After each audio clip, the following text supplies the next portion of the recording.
Record high temps all weekend long, but can the power grid handle all the heat? Our resident energy anchor is here with an industry bigwig to talk about what we can expect this weekend. Good morning, Lena. Good morning. Grid Gal reporting for duty here. And then we broke out the big guns here because it is triple-digit heat. We have this excessive heat warning now. So taking a look at the numbers and what you know about the industry, what do you expect over this next, let's say, week?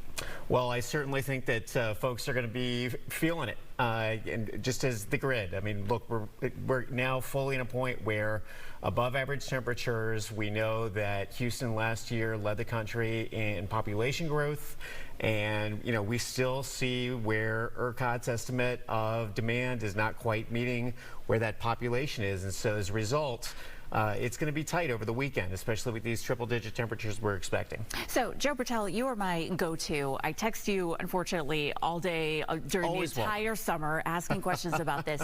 So a lot of people were they're like, are we going to get those notices again? Time to conserve, possible outages. Yeah, well, and not to mention the impact on everybody's pocketbook, right? Because after the freeze, I know certainly my electricity rate went up. So, look, here's the reality. You should be conserving anyway. Find ways to close your windows, find ways to keep the AC cranked up if you can. Do I expect a conservation notice this weekend? Maybe. I think we're going to slide by right under the radar. But the reality of it is that, we are the beneficiary of having added a whole lot of utility level solar within the last year, from about 8 or 9 gigawatt, 9 to 16 gigawatts. Now we're also looking at the reality though that you're beginning to add more electric cars, you're beginning to add more demand, and including that population growth. Keep in mind that ERCOT's estimate for the season is based on 2021 weather patterns and doesn't take into account the recent population growth. So we're still, as we get into these later months, we're going to be in trouble. Okay, so when they said for the entire summer the big high would be 82 gigs, you're saying even that is probably an underestimation. We're going to see that this weekend. Yes. So, let alone, and we're not even into the, the throes of July and August and September, not to mention the fact we still may be getting more of a population increase. And the other part that isn't often factored into this is it isn't just residential, but the growth in the business sector is really beginning to impact demand and use of those electrical resources. So look, reality of it is that the problem has not changed. If you read Chris Tomlinson's column from the Houston Chronicle this weekend, he points out that only one of the big fixes from the recommendations after the freeze has already been put in. So look, we still need to take this on. And look, across the country, Lena, this is an issue that's being dealt with where we have a grid that is insufficient for the demands we're putting on it.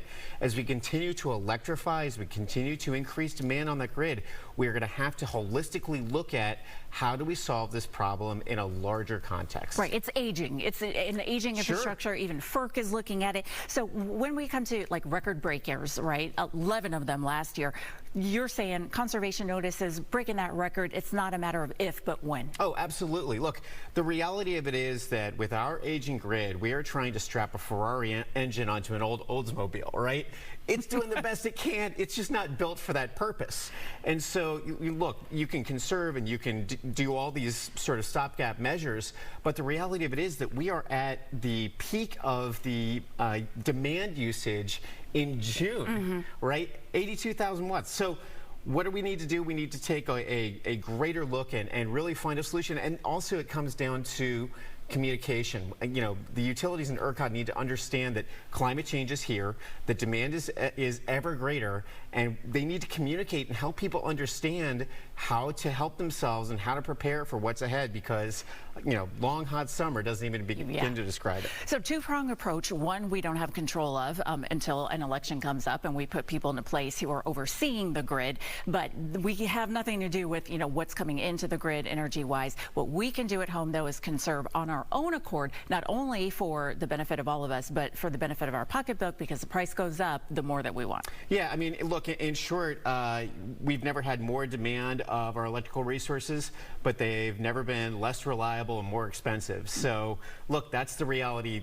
Take control of the things you can control and let's all work together to make sure that we keep the lights on. Yeah, because we don't want to be in that situation again, No. especially in the heat like this, because there's not much that we can do once we do get into a bad situation. All right, so possible conservation, but we're thinking we are going to slide by because that sun is shining and the breeze blowing around, all that hot air is feeding the grid too. Thank you, Joe Brettell, industry expert and consultant, and we look to him for the answers, and we just got them. Melissa, Jose? There you have it. All right, thanks for that conversation.